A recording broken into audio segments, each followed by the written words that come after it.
الحمد لوليه والصلاة والسلام على نبيه ورسوله وحبيبه.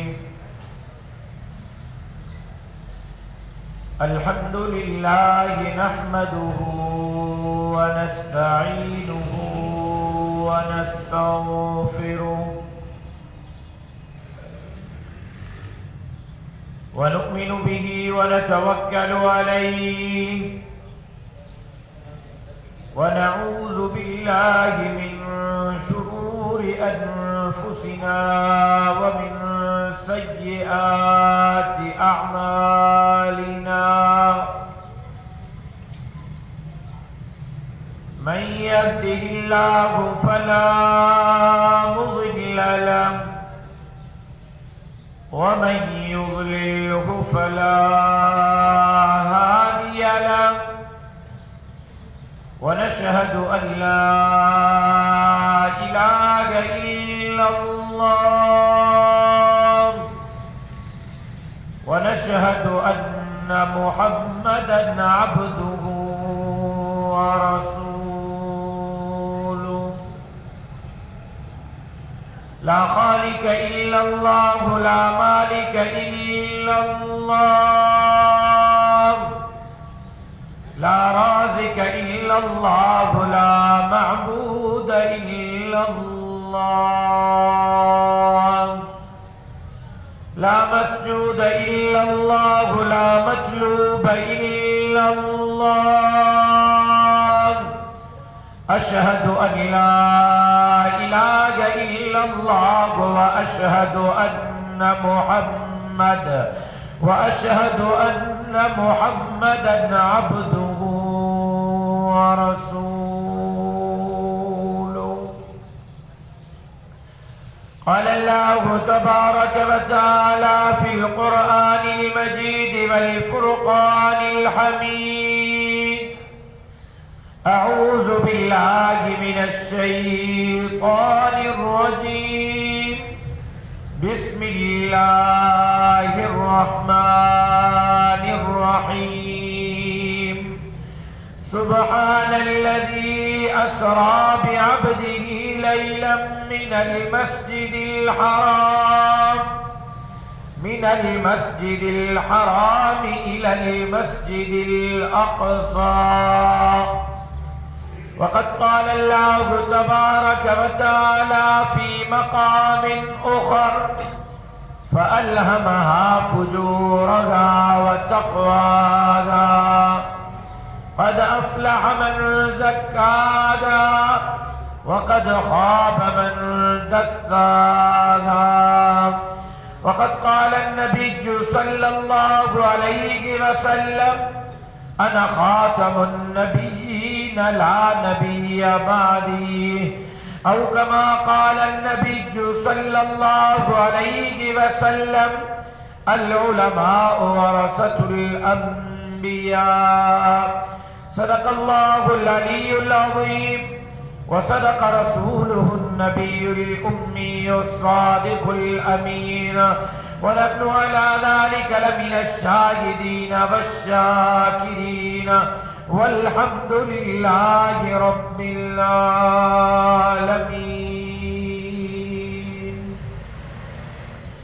إن الله وملائكته يصلون على النبي يا أيها الذين آمنوا صلوا عليه وسلموا تسليما. سب ساتھی دل کے گہرائیوں سے سرور کونین سرکار دو عالم تاجدار انبیاء امام الانبیاء حضرت محمد مصطفیٰ احمد مجتبیٰ صلی اللہ علیہ وسلم کے ذات گرامی پر بآواز بلند درود اور سلام کا نذرانہ پیش کریں. اللہم صلی علی محمد وعلی آل محمد. اللهم صل على بدن محمد في الأبدان. اللهم صل على بلد محمد في البلاد. اللهم صل على جسد محمد في الأجساد. اللهم صل على روح محمد في الأرواح اللهم صل على قبر محمد في القبور اللهم صل على روضة محمد في الرياض صلاة تكون للنجاة وسيلة ولعلو الدرجة الكفيلة صلاة تهل بها العقد وتفرج بها الكرب نفسي الفداء لقبر أنت ساكنه فيه العفاف وفيه الجود والكرم. قابل احترام میرے محترم دوستوں، بھائیوں اور بزرگوں، اس جامع مسجد میں جمعۃ المبارک کے اس بابرکت اجتماع میں ہم اور آپ اللہ رب العزت کو راضی کرنے کی نیت سے جمع ہیں۔ بارگاہ خداوندی میں دعا گو ہوں کہ اللہ تبارک و تعالی آپ کی اور ہماری آج کی اس حاضری کو اپنی بارگاہ میں شرف قبولیت سے سرفراز فرمائے۔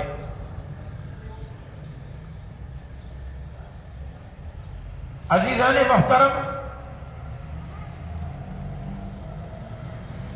اللہ تبارک و تعالی کا جتنا شکر ادا کیا جائے وہ کم ہے کہ رب کریم نے ہمیں انسان بنا کر پیدا کیا اور مسلمان بنا کر پیدا کیا۔ اگر ہم انسان نہ ہوتے، کوئی اللہ سے پوچھ سکتا تھا ہمیں انسان کیوں نہیں بنایا؟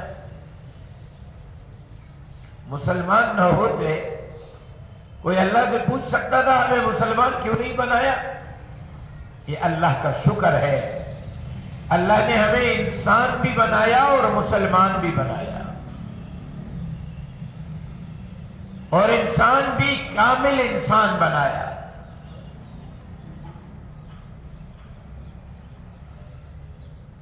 پوری کائنات کو اللہ نے آپ کے لیے پیدا کیا ہے۔ یہ چرند، یہ پرند، یہ نباتات، یہ بناتات، یہ سورج، یہ چاند، یہ ہوا، یہ پانی، یہ سب کچھ آپ کے لیے ہے۔ یہ دن، یہ رات، یہ بکری، یہ بھینس، یہ گائے، یہ سب آپ کے لیے ہے۔ پوری کائنات کو اللہ نے آپ کے لیے بنایا ہے اور آپ کو اللہ نے اپنے لیے بنایا ہے۔ پوری کائنات آپ کے لیے ہے اور آپ اللہ کے لیے ہے۔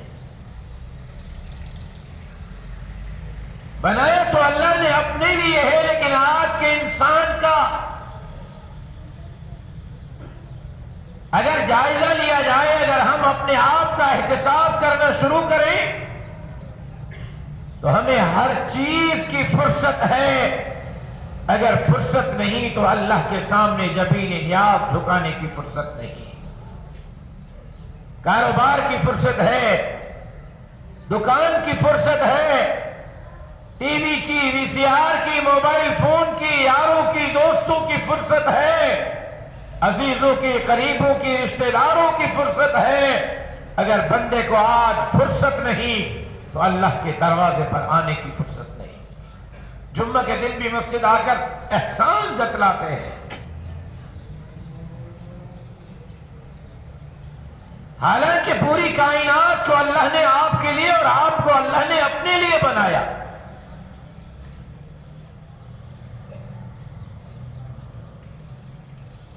اور جب ہم یہ جبین نیاز اللہ کے دروازے پر نہیں جھکاتے، اللہ کی طرف لوٹ کر نہیں آتے، تو پھر پورا دن اسی پریشانی میں ہوتے ہیں، پتہ نہیں قرض کیوں جان نہیں چھوڑ رہے، مرض کیوں جان نہیں چھوڑ رہے، مصیبتیں کیوں جان نہیں چھوڑ رہی۔ ہم نے اس اولاد کے لیے کمر اپنی ٹیڑھی کر دی، لیکن آج ہماری اولاد ہم سے نافرمان کیوں ہے؟ آج بیوی عزت کرنے کے لیے تیار نہیں، بیٹا باپ کی عزت کرنے کے لیے تیار نہیں، بیٹی ماں کی عزت کرنے کے لیے تیار نہیں۔ کبھی آپ نے سوچا ہے کہ یہ قرض اور مرض اور مصیبتیں کیوں ہمارے سروں پر سوار ہیں؟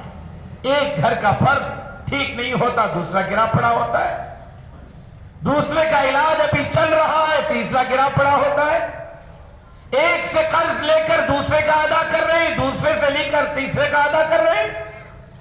کبھی ہم نے سوچا ہے یہ قرض اور مرض اور مصیبتیں ہمارے سر پر کیوں ہیں؟ یہ اولاد نافرمان کیوں ہے؟ آج زندگی میں سب کچھ ہونے کے باوجود سکون کیوں نہیں ہے؟ نیند کے لیے نیند کی گولیاں کیوں لینی پڑتی ہیں؟ کبھی آپ نے اس پر غور کیا ہے؟ کبھی آپ نے اس پر سوچا ہے؟ رحمانیہ مسجد والوں، یہ قرض اور مرض اور مصیبتیں، مسجد کا نام غلط لے لیا، طاہریہ، طاہری، دراصل میں ہم روزانہ مسجدیں اور مدرسے گھوم گھوم کے خود طاہری بن چکے ہیں۔ کبھی آپ نے سوچا ہے یہ قرض اور مرض اور مصیبتیں کیوں ہیں؟ یہ پریشانیاں کیوں ہیں؟ اس لیے ہیں کہ بندے کا اپنے رب سے تعلق ٹوٹ چکا ہے۔ آج بندے کا ہر چیز سے تعلق ہے، لیکن بندے کا رب رحمان سے تعلق نہیں ہے۔ یہ جو تار ہے نا، تار تعلق والی، یہ بندے نے سب سے جوڑ لی ہے، رب سے توڑ لی ہے۔ اور شادی جو بندوں کا بندوں سے تعلق ہوتا تھا، وہ تو اپنی جگہ، جب بندوں کا رب سے تعلق ہوتا تھا، بندے تو بندے ڈاکٹر صاحب، بندیوں کا بھی جب رب سے تعلق ہوتا تھا اور بندیاں بھی رب کو بلاتی تھی، اللہ ان کے بلانے پر قرآن نازل فرماتے تھے۔ بندے تو بندے، بندیاں بھی جب رب کو بلاتی تھی، اللہ ان کے بلانے پر قرآن نازل فرماتے تھے۔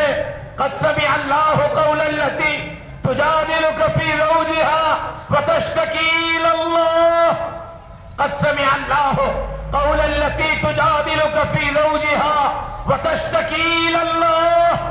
بندے تو بندے، جب بندیاں بھی رب کو بلاتی تھیں، اللہ ان کے بلانے پر قرآن نازل فرماتے تھے۔ آج ضرورت یہ ہے کہ ہم اپنے رب سے تعلق جوڑیں، ہم توبہ کریں اور استغفار کریں، روٹھے ہوئے رب کو منانے کی کوشش کریں۔ آج ہم جس مقصد کے لیے ہمیں بنایا گیا تھا، اس مقصد کی طرف لوٹ کر آئیں۔ بی بی خولہ رضی اللہ تعالی عنہ صحابی رسول ہیں، کسی بات پر شوہر سے انبن ہو گئی، شوہر بھی صحابی رسول اور بیوی بھی صحابی رسول۔ بی بی خولہ صحابی نہیں ہے، صحابی ہے نا، شوہر بھی صحابی اور بیوی بھی۔ مسئلہ کیا ہوا ہے؟ میاں بیوی کی لڑائی ہو گئی ہے، لہذا آپ مولوی حضرات زیادہ پریشان مت ہوا کرو بیوی کی وجہ سے، یہ کام چلتا رہتا ہے، ٹینشن لینے کی زیادہ ضرورت نہیں ہے، یہ ہوتا رہتا ہے گھر میں۔ بی بی خولہ صحابی رسول ہے، شوہر بھی صحابی، بیوی بھی صحابی، آپس میں انبن ہو گئی، کسی بات پر اختلاف ہو گیا۔ بی بی خولہ کے شوہر نے کہا، خولہ آج کے بعد تو میرے لیے اس طرح ہے جس طرح میری ماں کی پیٹھ ہوتی ہے۔ ابھی طلاق کا حکم نہیں ہوا، ابھی طلاق کے احکامات نہیں آئے، اور زمانہ جاہلیت میں یہ طلاق کے الفاظ تھے۔ کوئی کسی بیوی کو کہہ دیتا تو میری ماں جیسی ہے، میری ماں کی طرح ہے، تیرے جسم کا فلاں عضو میری ماں کے فلاں عضو کی طرح ہے، طلاق ہو گئی، اختلاف ہو گیا، کسی بات پر انبنت ہو گئی۔ بی بی خولہ کے شوہر نے کہا، خولہ آج کے بعد تو میرے لیے اس طرح ہے جس طرح میری ماں کی پیٹھ ہوتی ہے۔ بی بی خولہ نے کہا، کیا کہہ رہے ہو؟ کہا، نکل گئے لفظ، میں کہاں جاؤں گی، بوڑھی ہوں، سفید بال ہو گئے، پوری زندگی تمہارے ساتھ گزار لی، اب کہاں جاؤں گی، کس کے دروازے پر جاؤں گی؟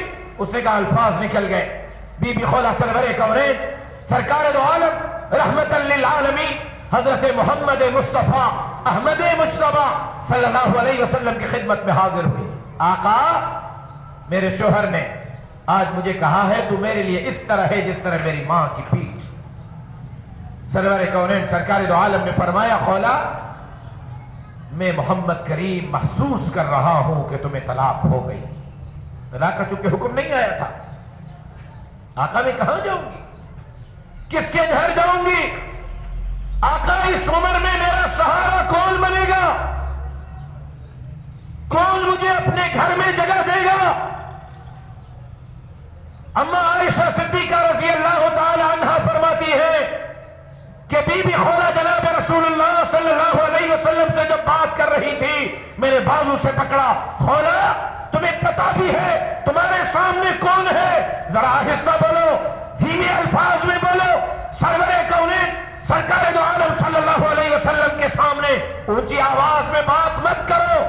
بی بی خولا نے کہا اماں آج تو مجھے مت روکو, میرے گھر کا مسئلہ ہے, میری زندگی کا سوال ہے, آج تو مجھے آقا سے بات کرنے دو, آج تو مجھے اپنا مسئلہ بیان کرنے دو.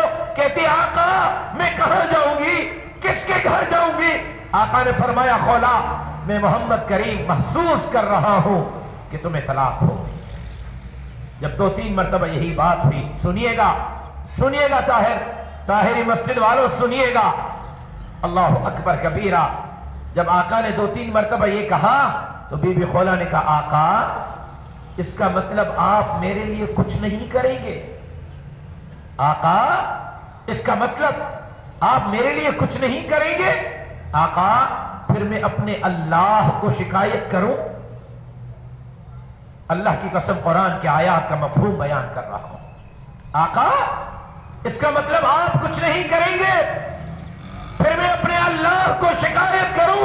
وَتَشْتَكِي إِلَى اللَّهِ وَتَشْتَكِي إِلَى اللَّهِ وَتَشْتَكِي إِلَى اللَّهِ. رب فرما رہے ہیں خولا نے مجھے پکارنا شروع کیا, او کریم اللہ, او رحیم اللہ, او حنان اللہ, او منان اللہ, او واسع المغفر اللہ. مولا کہاں جاؤں گی, کس کے در پر جاؤں گی, کس کے دروازے کو کھٹکھٹاؤں گی؟ مولا میری مدد کرنا, مولا میری نصرت کرنا, مولا میری سن لینا. اب بی بی خولا اللہ کو پکار رہی ہے, اللہ کو شکایت کر رہی ہے. جناب سرور کونین سرکار دو عالم صلی اللہ علیہ وسلم کے ماتھے مبارک پر پسینے کے قطرے نمودار ہوئے. یہ اشارہ تھا, یہ انڈیکیشن تھا کہ جناب جبرائیل آ چکا ہے, وہی آ چکی ہے. رسول اللہ صلی اللہ علیہ وسلم نے اپنے سر مبارک پر چادر ڈالی. سنیے گا غیرت مند مسلمانوں, جب تار جڑی ہوئی تھی نا, تعلق جڑا ہوا تھا نا, بندے تو بندے, بندیاں بھی اللہ کو پکارتی تھیں, اللہ قرآن نازل فرماتے تھے. سنیے گا پہلے کیا کہہ رہی تھی, مولا میری سن لینا, مولا مہربانی کرنا, مولا کہاں جاؤں گی, کس کے دروازے پر جاؤں گی, کس کو پکاروں گی؟ اب جب دیکھا وہی آ گئی ہے, سرور کونین نے اپنے سر مبارک پر چادر ڈال دی ہے. اب خولا کیا فرما رہی ہے؟ اب بی بی خولا کہتے مولا مجھے پتا ہے جبرائیل آ گیا ہے, لیکن سنو مولا مجھے پتا ہے جبرائیل آ گیا ہے, لیکن سنو مولا فیصلہ میرے حق میں ہونا چاہیے, میرے خلاف فیصلہ نہیں ہونا چاہیے. اور میرے مولا فیصلہ میرے حق میں, میرے مولا فیصلہ میرے حق میں, میرے مولا فیصلہ میرے حق میں ہونا چاہیے. یہ تعلق جڑا ہوا تھا, بندے تو بندے, بندیاں بھی جب رب کو پکارتی تھیں اللہ قرآن نازل کرتے تھے. جناب سرور کونین سرکار دو عالم صلی اللہ علیہ وسلم نے چادر مبارک اٹھائی اور آقا نے خولا کو دیکھا اور آقا مسکرا دیے. اور میرے شہید والد یہاں فرمایا کرتے تھے اللہ ان کی قبر کو نور سے منور فرمائے. میرے شہید والد یہاں فرمایا کرتے تھے جب سرور کونین سرکار دو عالم مسکراتے تھے اللہ جنت کے 8 دروازے کھلوا دیتے تھے. سرور کونین مسکرا دیے. آقا نے فرمایا خولا مبارک ہو, اللہ نے تیری سن بھی لی ہے اور فیصلہ تیرے حق میں بھی دے دیا ہے. قد سمع اللہ قول التی تجادلک فی زوجها وتشتکی الی اللہ وتشتكي إلى الله والله يسمع تحاوركما. اللہ اکبر کبیرہ. آؤ لوٹ کر آؤ رب کے دروازے پر، توبہ کرو اور استغفار کرو، روٹھے ہوئے رب کو منانے کی کوشش کرو. سرور کونین سرکار دو عالم نے فرمایا التائب من الذنب کمن لا ذنب لہ، التائب من الذنب کمن لا ذنب لہ. گناہوں سے توبہ کرنے والا ایسا ہے جیسے اس نے گناہ کیا ہی نہیں. وہ ایک صاحب کیا ہے، آقا زمانہ جاہلیت میں گناہ ہو گیا، اللہ معاف کرے گا؟ آقا علیہ الصلوۃ والسلام نے فرمایا توبہ کرو اللہ معاف کرے گا. آقا بہت بڑا گناہ ہے. آقا نے فرمایا اللہ معاف کرے گا. آقا میرا گناہ زمین سے بڑا ہے. سرور کونین سرکار دو عالم نے فرمایا توبہ کرو اللہ معاف کرے گا.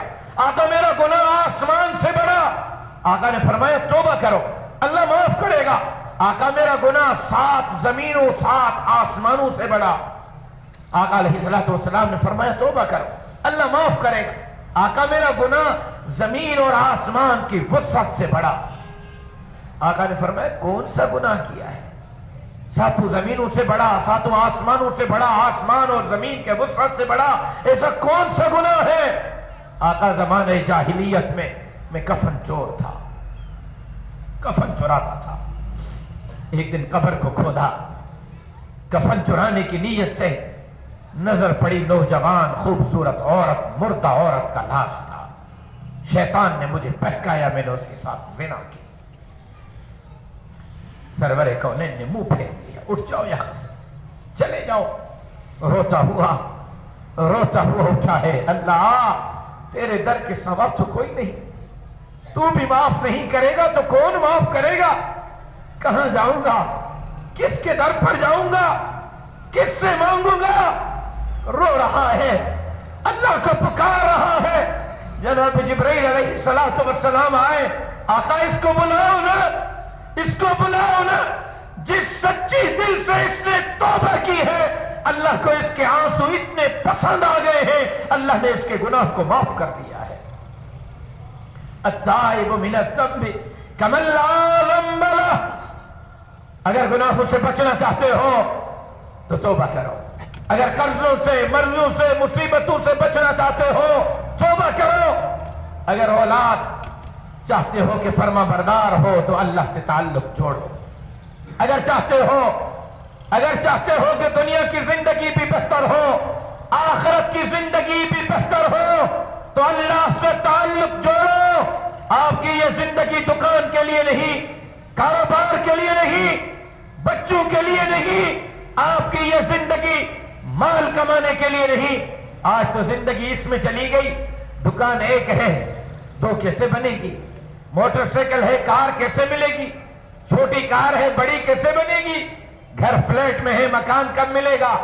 چھوٹا مکان ہے، بڑا کب ہوگا؟ لاکھ روپے بینک بیلنس ہے، 2 لاکھ کب؟ آپ کی اور ہماری زندگی آج اس میں کٹ گئی. لیکن کچھ پتہ بھی ہے کہ ہمارے ان اللہ سے تعلق ٹوٹنے کی وجہ سے ہمارے ساتھ ہو کیا رہا ہے؟ ہمارے ساتھ ہو کیا رہا ہے؟ یہ اشرف المخلوقات کا تاج، بڑی معذرت کے ساتھ علماء کی کثیر تعداد یہاں موجود ہے، میں بڑی معذرت کے ساتھ لب کشائی کر رہا ہوں. آپ کو پتا بھی ہے یہ اشرف المخلوقات کا تاج اللہ نے آپ کے سر پر کیوں سجایا؟ دکان کے لیے، کاروبار کے لیے، اولاد کے ناز اور نخروں کے لیے، بینک بیلنس بنانے کے لیے اللہ نے آپ کے سر پر اشرف المخلوقات کا تاج کیوں پہنایا؟ جھوٹ، فریب اور مکر کے ذریعے مال کمانے کے لیے، لوگوں کو قتل کرنے کے لیے، لوگوں کو ذلیل اور باعزت کرنے کے لیے اللہ نے آپ کے سر پر یہ اشرف المخلوقات کا تاج کیوں پہنایا؟ ایک چند ٹکوں کی وجہ سے 20 سال ہو گئے سگا بھائی سگے بھائی کا منہ دیکھنے کے لیے تیار نہیں. چند ٹکوں کی وجہ سے، چند ملکیت اور مال کی وجہ سے یہ اشرف المخلوقات کا تاج اللہ نے اس لیے آپ کو پہنایا، بلکہ ایسے لوگوں کے لیے جو زندگی اللہ اور اللہ کے رسول کے احکامات کے مخالف گزار رہے ہیں، جو قرآن کے احکامات کے مخالف زندگی گزار رہے ہیں، جو اللہ کے احکامات کے خلاف زندگی گزار رہے ہیں، شیطان کے اتباع میں زندگی گزار رہے ہیں، ایسے لوگوں کے لیے تو اللہ نے کہہ دیا اولئک کالانعام بل ہم اضل۔ پھر یہ اشرف المخلوقات نہیں، اسی قرآن میں اللہ نے کہا اولئک کالانعام، جو زندگی اللہ اور اللہ کے رسول کے احکامات کے خلاف گزار رہا ہے، اللہ نے فرما دیا اولئک کالانعام۔ پھر یہ انسان اشرف المخلوقات تو دور کی بات، یہ تو انسان نہیں، یہ تو جانور ہے۔ اولئک کالانعام، یہ تو جانور ہے۔ کسی مفسر نے کیا خوب اس کی تفسیر کی، کیا کمال کی تفسیر کی کہ جانوروں نے اللہ کو شکایت لگا دی، جانوروں نے اللہ کو شکایت لگا دی، مولا یہ تو آپ کے حکموں کے خلاف زندگی گزار رہا ہے، یہ تو شیطان کے اتباع میں زندگی گزار رہا ہے، اس کو دکان کی فرصت ہے، مسجد کی نہیں، ٹی وی کی فرصت ہے، قرآن کی تلاوت کی نہیں، یاروں اور دوستوں کی فرصت ہے، لیکن سیرت پر عمل کرنے کی فرصت نہیں۔ مولا یہ منکر تو آپ کا ہے، ہمارے ساتھ کیوں ملا رہے ہو؟ جانوروں نے اللہ کو شکایت کر دی، اللہ نے کہا ٹھیک کہہ رہے ہو، یہ تمہارے لائق بھی نہیں، اولئک کالانعام بل ہم اضل، یہ صرف جانور نہیں، یہ جانوروں سے بھی بدتر ہیں۔ اولئک کالانعام بل ہم اضل۔ آج آپ کے کاروبار میں رہنے کی وجہ سے، دکان پر رہنے کی وجہ سے، دنیا میں رہنے کی وجہ سے، جہاں یہ ملک وطن عزیز پاکستان جو لا الہ الا اللہ کے نعرے پر حاصل ہوا کہ اس ملک کا نظام اسلامی ہوگا، آئین اسلامی ہوگا، قانون اسلامی ہوگا، یہاں صدیقی، فاروقی، عثمانی، حیدری دور کی یادیں تازہ ہوں گی، یہاں مدینے کی ریاست کی یادیں تازہ ہوں گی۔ آج آپ کی غفلت کی وجہ سے یہاں امریکہ مسلط ہے، یہاں انگریز اور ہنود مسلط ہے، یہاں آج آپ کے دین سے دوری کی وجہ سے عذاب پر عذاب مسلط ہے۔ آج غریب آدمی دو وقت کی روٹی نہیں کھا سکتا، عام آدمی ٹماٹر اور آلو خریدنے کے لیے پریشان ہے، تنخواہ دار ملازم پہلی تاریخ کو تنخواہ لینے کے بعد سوچ رہا ہے بجلی کا بل بھروں یا گیس کا بھروں، بچوں کے اسکول کی فیس بھروں یا گھر میں راشن ڈالوں، کیونکہ آپ نے یہ کام اپنے ذمے سے نکال کر دوسروں کے ذمے لگا دیا۔ آج غریب آدمی اللہ اکبر کبیرہ،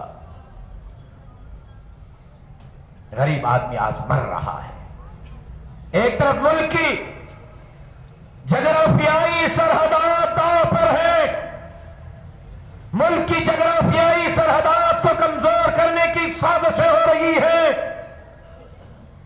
ایک طرف کشمیر ہمارے ہاتھ سے نکلا جا رہا ہے، ایک طرف غریب آدمی کا جینا دوبر ہو چکا ہے، ایک طرف پاکستان کو قومیت کے بنیادوں پر، سندھو دیش کے بنیاد پر، آزاد بلوچستان کے بنیاد پر، مہاجرستان کے بنیاد پر، سرائکستان کے بنیاد پر تقسیم کرنے کی سازشیں ہو رہی ہیں، تو دوسرے طرف ہمارے ملک کی نظریاتی سرحدات پر حملے ہو رہے ہیں۔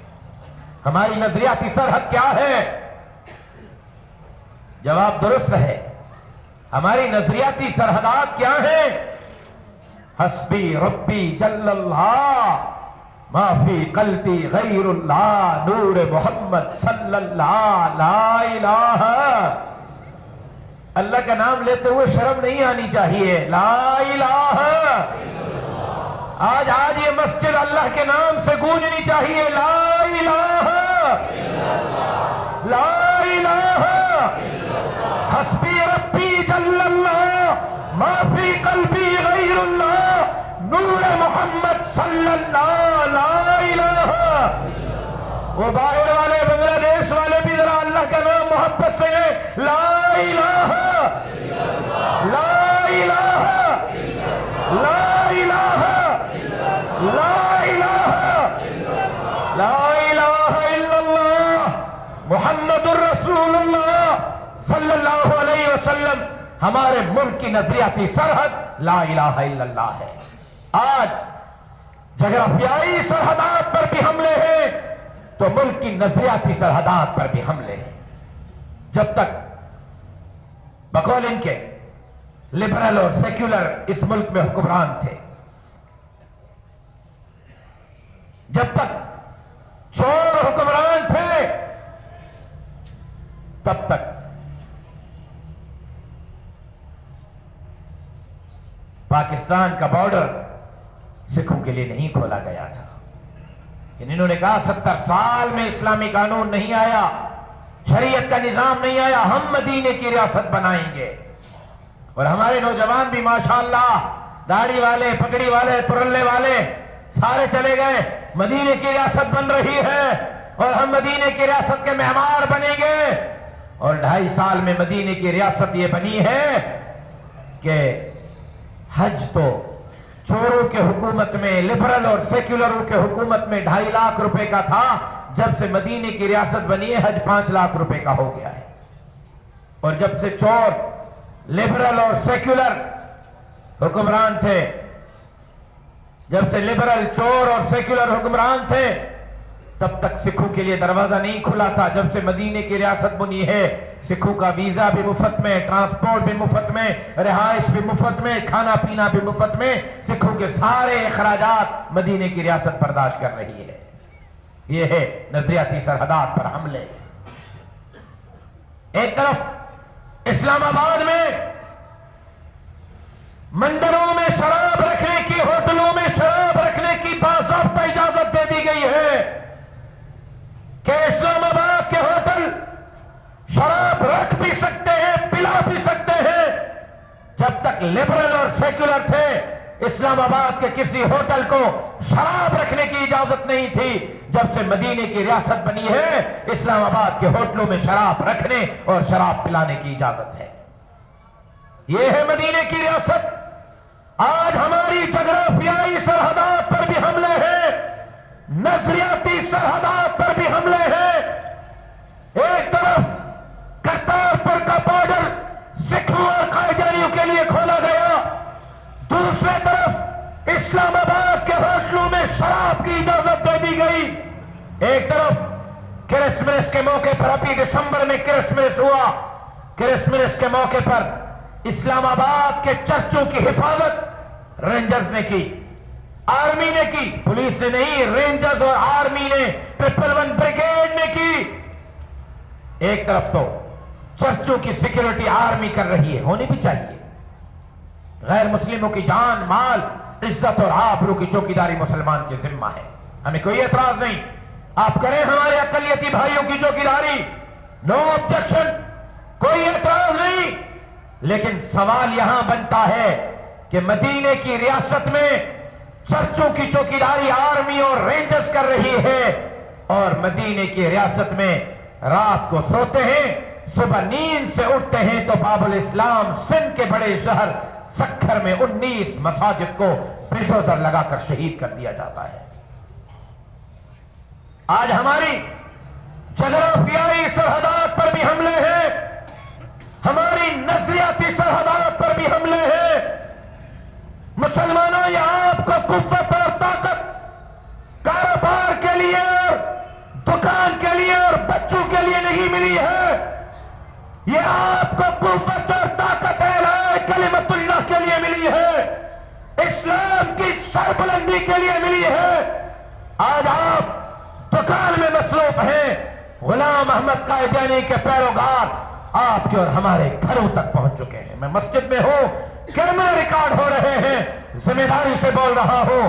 قائد جمعیت امام الانقلاب حضرت مولانا فضل الرحمان صاحب دامت برکاتہم العالیہ کی شہید اسلام کانفرنس لاڑکانہ کی تقریر ریکارڈ پر موجود ہے، جہاں مولانا صاحب نے فرمایا ابھی 3-4 مہینے پہلے آرمی نے قائدیانیوں کی لسٹ منگوائی کہ فوج میں کتنے قائدیانی ہیں ان کی لسٹ بناؤ.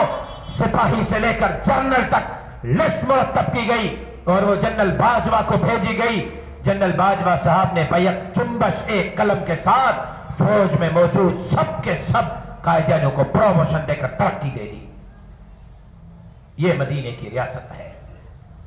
آج آپ کے ناک کے نیچے تھرپار کر عمر کوٹ اور میر پرخاس میں معصوم بچوں کو نصاب تعلیم میں غلام احمد قائدانی پڑھایا جا رہا ہے۔ آج نواب شاہ میں 38 مبلغ عورتیں اور مرد گھر گھر جا کر مسلمانوں کی ماں بہنوں اور بیٹیوں کو قائدانی بنا رہے ہیں۔ آج لاڑکانہ میں جامع مسجد میں قائدانیوں کے مبلغ دیوبندیوں کی جامع مسجد میں کھڑے ہو کر نوجوانوں کو غلام احمد قائدانی کا پیروکار بنا رہے ہیں۔ آج کھوٹکی میں مسلمان نادرا میں جا کر تحریری درخواست دے رہے ہیں کہ آج کے بعد ہم مسلمان نہیں، آج کے بعد ہم یہودی ہیں، ہمیں یہودی لکھا اور پڑھا جائے۔ یہ امریکہ کی اور برطانیہ کی باتیں نہیں کر رہا، آپ کے لا الہ الا اللہ کے نام پر حاصل ہونے والے ملک کے باب الاسلام سندھ کی باتیں کر رہا۔ آج ہماری جغرافیائی سرحدات پر بھی حملے ہیں، ہماری نظریاتی سرحدات پر بھی حملے ہیں۔ ایک طرف مدینے کی ریاست کا والی ہے، خاتم النبیین کا لفظ نہیں پڑھ سکتا۔ مدینے کی ریاست کا والی ہے، کابینہ میں 3 قائدانی بٹھائے ہوئے ہیں، اور دوسرے طرف اسکول کے نصاب تعلیم سے سیرت کے مضامین، صحابہ کے مضامین، قرآن کے مضامین، اولیاء، اتقیاء اور صلحاء کے مضامین کو نکالا جا رہا ہے۔ دوسرے طرف ہمارے سروں پر بندوق رکھ کر مدارس کو اسکول ریفارم میں تبدیل کرنے کی سازشیں ہو رہی ہیں کہ مدرسہ مدرسہ نہ رہے، مدرسہ اسکول میں تبدیل ہو جائے۔ میں آج آپ سے فرنٹیر کالونی والوں آج آپ سے سوال کرنے آیا ہوں، لاڑکانہ سے چل کر یہاں آپ سے سوال پوچھنے کے لیے آیا ہوں کہ آپ مدارس کے نصاب تعلیم کو تبدیل کرنے کی اجازت دیں گے؟ جو نہیں دیں گے وہ آواز سے بولیں، کیونکہ آپ میں سے کوئی ایک ایسا ہوگا ہمارے روپ میں، ماشاءاللہ پگڑی بھی مجھ سے بڑی ہوگی، شلوار بھی مجھ سے زیادہ ٹخنوں سے اوپر ہوگی، لیکن ہوگا پیغام پہنچانے والا۔ تو ذرا وہ اچھے طریقے سے آپ کے جذبات پہنچا دے کہ آپ کیا سوچ رہے ہیں۔ میں آپ کے جذبات وہاں تک پہنچانا چاہتا ہوں۔ اور بولے بھی مجاہد، بزدل کوئی نہ بولے، مجاہد بولے کہ آپ مدارس کا سودا کرنے کے لیے تیار ہیں؟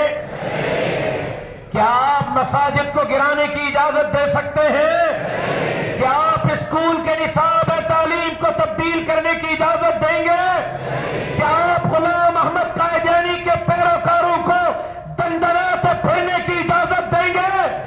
کیا آپ کشمیر کے سودے کو قبول کریں گے؟ کیا آپ کرتارپور کا بارڈر سکھوں کے لیے کھولنے کی اجازت دیں گے؟ کیا آپ اس ملک کو سیکولر اور لبرل اسٹیٹ بنانے کی اجازت دیں گے؟ یہ لا الہ الا اللہ کے نام پر حاصل ہونے والا ملک ہے، جغرافیائی سرحدات پر بھی حملے ہیں، نظریاتی سرحدات پر بھی حملے ہیں۔ کبھی ہم داڑھی کے لیے کھڑے ہیں، کبھی ہم پگڑی کے لیے کھڑے ہیں، اور آج حالت یہ ہے کہ یہاں مولوی گالی بن چکا ہے، حافظ اور عالم گالی بن چکا ہے۔ آج مولوی کو نفرت کی نگاہ سے دیکھا جا رہا ہے۔ یہ ہے یا نہیں ہے؟ کیا اس نعرے پر یہ ملک حاصل کیا گیا تھا؟ ہمارے لاکھوں آباء و اجداد نے اس لیے اپنی گردنیں کٹوائی تھی؟ کیا اس لیے ہماری ماں بہنوں اور بیٹیوں نے اپنی عزتیں داؤ پر لگائی تھی؟ کبھی ہم ختم نبوت کی چوکیداری کے لیے کھڑے ہیں، آسیہ ملونہ نکل جاتی ہے، ختم نبوت کے قانون کو تبدیل کرنے کی سازشیں ہوتی ہیں، کبھی ہم ناموس صحابہ کے لیے کھڑے ہوتے ہیں، تو کبھی ہم سکھر کے عدالتوں میں ججوں کے سامنے ایسے کھڑے ہوتے ہیں جیسے ہم سے بڑا کوئی مجرم نہیں، اور ہم مسجد کے لیے جھولی پھیلا کر اسلامی جمہوریہ پاکستان میں اسلام آباد میں مندروں کے لیے کروڑوں روپے دیے گئے ہیں کہ مندروں کی تعمیر کرو۔ آپ کے علم میں ہے یا نہیں؟ مندروں کے تعمیر پر کروڑوں روپے خرچ ہو رہے ہیں، اور یہاں ہم داڑھی اور پگڑی والے عدالتوں میں ججوں کے سامنے جھولی اٹھا کر کھڑے ہوتے ہیں کہ اللہ کے واسطے ہمیں اللہ کے گھر کی بھیک دے دو، ہم اللہ کے گھر کی بھیک مانگنے کے لیے آپ کے پاس آئے ہوئے ہیں۔ میں خود کیس لڑنے گیا تھا، میں ججوں کے سامنے جھولی پھیلا کے کھڑا ہوا تھا، باپ کے خون کا انصاف نہیں مانگ رہا تھا، اللہ کے گھر کی بھیک مانگ رہا تھا۔ کیا یہ ملک اس لیے بنا تھا؟ آپ کب بیدار ہوں گے؟ آپ کب خواب غفلت سے اٹھیں گے؟ آج میں آپ کے دل کے دروازے پر دستک دینے آیا ہوں، آج میں آپ کے سوئے ہوئے ضمیروں کو جگانے آیا ہوں، آج میں آپ کو بتلانے کے لیے آیا ہوں کہ اٹھو، میدان میں نکلو۔ آج نہ پاکستان کی نظریاتی سرحدات محفوظ ہیں، نہ 4 سالہ بچوں کی عزتیں محفوظ ہیں، نہ مرتبے پر ماؤں بہنوں اور بیٹیوں کی عزتیں محفوظ ہیں، نہ ہمارے غریب لوگوں کے گھروں کے چولہے محفوظ ہیں، نہ ختم نبوت کا قانون محفوظ ہے، نہ ناموس رسالت، ناموس صحابہ کا قانون محفوظ ہے، یہاں نہ داڑھی محفوظ ہے، نہ پگڑی محفوظ ہے، نہ مسجد کا محراب محفوظ ہے۔ آخر کس چیز کا انتظار کر رہے ہو؟ آج تو سودا آ کے یہاں تک پہنچا ہے کہ مسلمانوں کے پہلے قبلے اول بیت المقدس، جس کے لیے اللہ نے قرآن میں فرمایا سبحان الذی اسرا بعبدہ لیلا من المسجد الحرام الى المسجد الاقصی، کہ سرور کونین سرکار دو عالم کو ہم نے معراج کی رات مسجد حرام سے مسجد اقصی پہنچایا، سیر کروائی، صرف سیر نہیں کروائی، 1.25 لاکھ نبی سرور کونین کے پروٹوکول میں کھڑے کر دیے۔ اس مسجد اقصی میں صرف 1.25 لاکھ انبیاء پروٹوکول میں کھڑے نہیں تھے، سرور کونین نے 1.25 لاکھ انبیاء کو مسجد اقصی میں امامت کروائی۔ مسلمانوں کا پہلا قبلہ آج مسلم ممالک، امت مسلمہ پاکستان میں زر خرید ملے قرآن سے استدلالات پیش کر رہے ہیں کہ قبلہ اول یہودیوں کے حوالے کرو، مسلمانوں کا پہلا قبلہ یہودیوں کے حوالے کرو، قبلہ اول سے بے وفائی کرو، انبیاء کی سرزمین سے بے وفائی کرو، لاکھوں فلسطینیوں کے خون سے بے وفائی کرو۔ یہ طاہری مسجد ہے نا؟ طاہری مسجد کے مقتدیوں، میں آج آپ سے سوال کر رہا ہوں، یہاں کے 5 وقت کے جماعتی مجھے جواب دیں، کیا آپ طاہری مسجد کسی بریلوی امام کو دینے کے لیے تیار ہوں گے؟ بولو بھائی، بولو بھائی، کیوں قطن نہیں بھائی؟ وہ تو مسلمان ہیں، کیوں قطن نہیں؟ کیا آپ اہل حدیثوں کو طاہری مسجد دیں گے؟ بولو یار، اگر دیں گے تو ہاں کر دو۔ آپ شیعوں کو دیں گے یہ مسجد؟ بتاؤ بھائی، شیعوں کو دیں گے؟ باقیوں کو تو چھوڑو، مجھے بھی نہیں دیں گے۔ ہمیں اپنی مسجد اتنی عزیز ہے کہ ہم اپنے کسی ساتھی کو دینے کے لیے تیار نہیں، تو کیا قبلہ اول اتنا لاوارث ہو گیا ہے کہ آج مسلمان اپنے قبلہ اول کو یہودیوں کو حوالے کرنے کی باتیں کر رہے ہیں؟ میں آپ سے سوال کرتا ہوں، یہاں جتنے غیرت مند مسلمان بیٹھے ہیں، جن کے دلوں کے اندر ایمان کا ذرہ باقی ہے، آپ سے سوال کرتا ہوں کہ آپ مسلمانوں کا پہلا قبلہ اول جناب سرور کونین سرکار دو عالم نے جس مسجد میں 1.25 لاکھ انبیاء کو امامت کروائی، میں آپ سے سوال کرتا ہوں کیا آپ قبلہ اول کا سودا کرنے کے لیے تیار ہیں؟ جو نہیں ہیں وہ بآواز بلند بولیں۔ وہ باہر والے اگر سودا کرنا چاہتے ہیں تو بھلے خاموش رہیں، نہیں کرنا چاہتے تو میں باہر والوں کی بھی آواز سننا چاہتا ہوں، کیا آپ قبلہ اول کی سودے بازی کرنے کے لیے تیار ہیں؟ کیا آپ قبلہ اول بیت المقدس کو یہودیوں کے ہاتھ میں دینے کے لیے تیار ہیں؟ کیا آپ انبیاء کی سرزمین سے بے وفائی کرنے کے لیے تیار ہیں؟ کیا آپ لاکھوں فلسطینیوں کے خون سے بے وفائی کرنے کے لیے تیار ہیں؟ تو پھر وقت میرا پورا ہو گیا ہے، 2 بجے مجھے بند کرنے کا کہا گیا تھا، میں انہی باتوں پر اپنی گفتگو کو ختم کرتا ہوں۔ تو پھر ہم قبلہ اول کے لیے بندوق تو نہیں اٹھا سکتے، تلوار تو نہیں اٹھا سکتے، فلسطین پہنچ کر قبلہ اول کی چوکیداری تو نہیں کر سکتے، ہم لاکھوں فلسطینیوں کا شانہ بشانہ کھڑے ہو کر مسلمانوں کے پہلے قبلے کی حفاظت تو نہیں کر سکتے؟ کیا فرنٹیئر کالونی والوں، طاہری مسجد والوں ایک دن کے لیے روڈ پر نکل کر قبلہ اول کے لیے احتجاج بھی نہیں کر سکتے؟ جو کر سکتے ہیں ان کی آواز سننا چاہتا ہوں کہ آپ قبلہ اول کے لیے ایک دن اپنی نوکری، دکان، اپنا کاروبار، اپنا گھر بال، بیوی، بچے چھوڑ نہیں سکتے؟ کون کون ایک دن کے لیے قبلہ اول کے لیے اپنا سب کچھ چھوڑ سکتا ہے؟ اللہ آپ کو جزائے خیر دے۔ اس کے لیے ہم نے آنے والی جمعرات 21 جنوری دوپہر 2 بجے مزار قائد پر مسلمانوں کو بلایا ہے۔ دل کے اندر قبلہ اول کی محبت رکھنے والوں کو بلایا ہے۔ قبلہ اول کی چوکیداری کے عزم سے سرشار مسلمانوں کو بلایا ہے۔